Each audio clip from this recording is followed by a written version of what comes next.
At 79 years old, Goldie Hawn is living through something nobody expected. And what's happening to the beloved Hollywood icon has left even her most devoted fans heartbroken.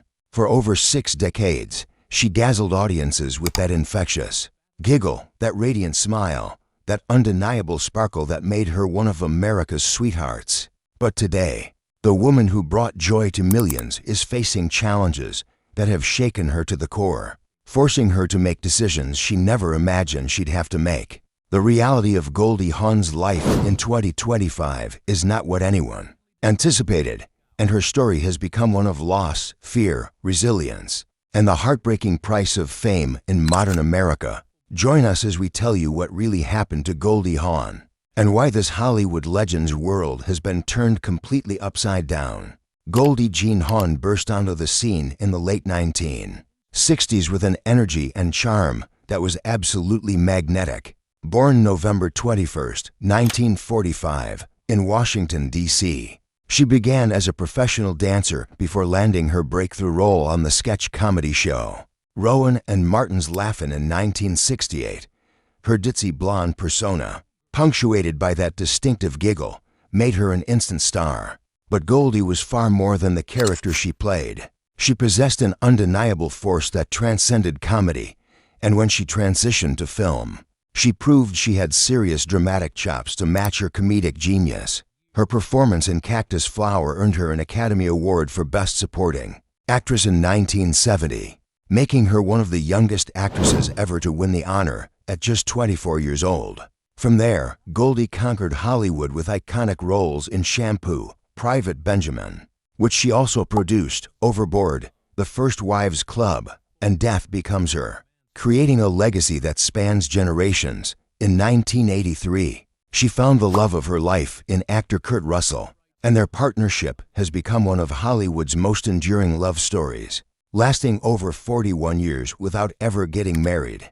Together they raised a blended family that includes Kate Hudson and Oliver Hudson. From Goldie's first marriage to Bill Hudson, Kurt's son Boston from his previous marriage, and their son Wyatt Russell, creating what seemed like the perfect Hollywood fairy tale.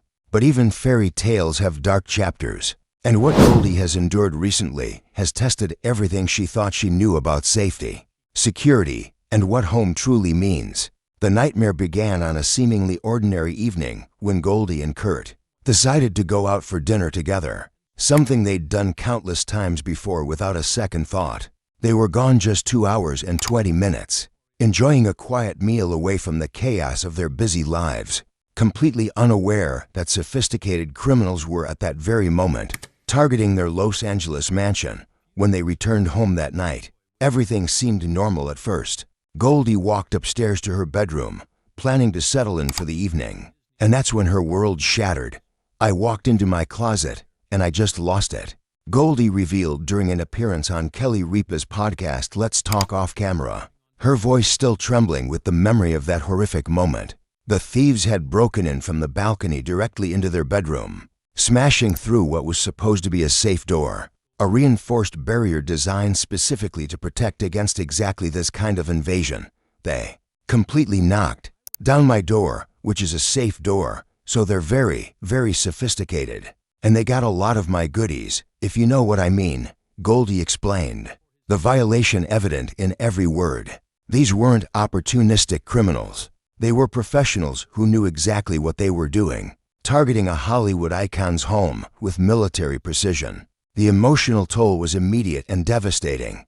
Goldie stood in her ransacked closet, surrounded by the destruction of her personal sanctuary, feeling violated in a way she had never experienced before. The thieves had been in her most private spaces, touching her belongings, invading the one place that should have felt completely safe. For someone who had spent decades in the public eye, maintaining some semblance of privacy and security at home, this felt like the ultimate betrayal, not just by the criminals, but by a city she had called home for most of her life. In the aftermath of that first burglary, Goldie tried to convince herself it was a one-time occurrence, a terrible stroke of bad luck that surely wouldn't happen again. "So, I'm thinking, oh my God, so the chances are, I guess that's it. It's gotta be. The odds are that's not gonna happen again," she told Kelly Ripa, her voice filled with the desperate hope that anyone in her situation would cling to. She and Kurt beefed up security, made changes to their home protection systems, and tried to move forward with their lives. But just 4 months later, lightning struck twice in the most terrifying way possible. Goldie was home alone, Kurt was away, and she was upstairs when she heard a sound that made her blood run cold. I hear this big thump upstairs, and I was alone. Kurt wasn't there, and I went, "What the hell was that?" she recounted, the fear still palpable in her voice months later. It was just like, was that a sonic boom? Did somebody jump somewhere? Her mind raced through possibilities, trying to rationalize what she'd heard, desperate for it to be anything other than what her gut told her it was. The next day, her worst fears were confirmed. They discovered that thieves had attempted to break into her bedroom while she was in the house, separated from the intruders by perhaps just a wall or a locked door. The realization hit her like a freight train. She had been mere feet away from criminals who had no qualms about invading an occupied home, putting her life at risk for whatever valuables they thought they could steal. "I couldn't believe it. What is happening here?" Goldie said, her voice breaking with emotion and disbelief. This wasn't just about stolen property anymore. This was about her fundamental sense of safety being destroyed, about the terrifying reality that in the city she'd called home for decades, she was no longer safe even in her own bedroom. Kelly Ripa's response captured what everyone listening felt. That's terrifying. The psychological impact of these back-to-back violations cannot be overstated. Goldie Hawn, a woman who had faced down intense scrutiny, professional challenges, and the pressures of Hollywood stardom for over 50 years, found herself genuinely frightened in her own home. The sparkle that had defined her public persona dimmed under the weight of genuine fear and trauma. She made the difficult decision that she would never be alone again without protection. "I've had a guard, yes. I've had a guard especially when I'm alone now. I'm never without a guard," Goldie revealed. And there's something profoundly sad about hearing an American icon admit that. She requires armed security just to feel safe sleeping in her own bed. The woman who made millions laugh, who danced and sang and brought light to the screen, now lives with the constant presence of security guards, a living reminder of the violation she experienced. But even with increased security, something fundamental had shifted in Goldie's relationship with Los Angeles, the city that had given her everything, her career, her fame, her fortune, now felt dangerous and unwelcoming. "LA is terrible," Goldie said bluntly, words that carried the weight of heartbreak and resignation. This wasn't just an offhand complaint. This was the voice of someone who had reached a breaking point after decades of loyalty to a place that no longer felt like home. She and Kurt began discussing what had once been unthinkable, leaving Los Angeles altogether. What if we couldn't live in LA? Where would we live? We both decided, I think it's Palm Desert. It's so safe, Goldie explained, revealing that they'd already begun planning their escape from the city. That had been central to their lives and careers. Palm Desert, located about 2.5 hours inland from their Los Angeles home, represented safety, peace, and a return to the simple pleasures that had been stolen from them by fear. Then, just when Goldie thought things couldn't get worse, tragedy struck again in the form of devastating personal loss. On October 11th, 2025, Goldie's dear friend and First Wives Club co-star Diane Keaton passed away suddenly from pneumonia at age 79. The news hit Goldie like a tsunami of grief. Diane had been more than a co-star. She was a kindred spirit, a fellow traveler through the wild landscape of Hollywood, someone who understood the unique pressures and joys of their shared profession.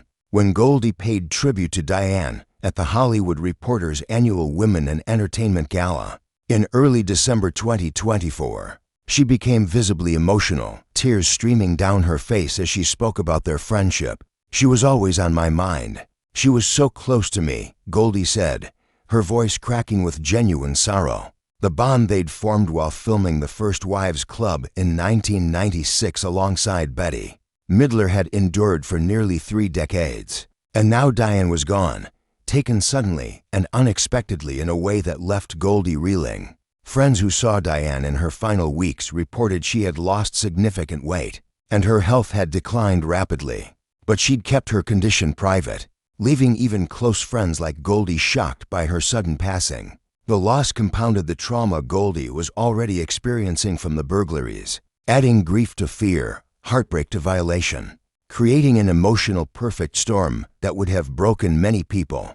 Yet Goldie Hawn is not many people, and even in her darkest moments, she found strength in family. Through all the chaos and heartbreak, Goldie's anchor has been her family, particularly her relationship with Kurt Russell that has weathered every storm for over 4 decades. Their love story is legendary, a partnership built not on a piece of paper, but on mutual respect, shared values, and genuine devotion to each other. I think that we'd kind of rather be with us, Goldie told Good Morning America when discussing their family-oriented lifestyle. Back in the day, when we would do little trips and stuff, the kids used to say, "Can it just be us, Mommy?" And that's the way we still are, even though we've grown up. That commitment to family became even more important as Goldie and Kurt faced the burglaries together, leaning on each other in ways they never had before.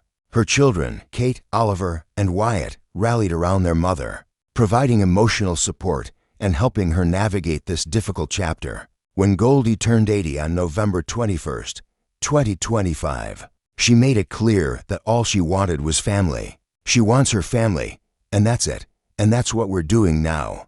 Oliver Hudson told Us Weekly, "We would have done anything for her, totally up to her. If she wanted to go to the moon, we'd figure it out. But she's a simple gal." Despite being offered elaborate celebrations, Goldie chose instead to surround herself with the people she loves most, finding comfort in their presence during a year that had tested her in unimaginable ways.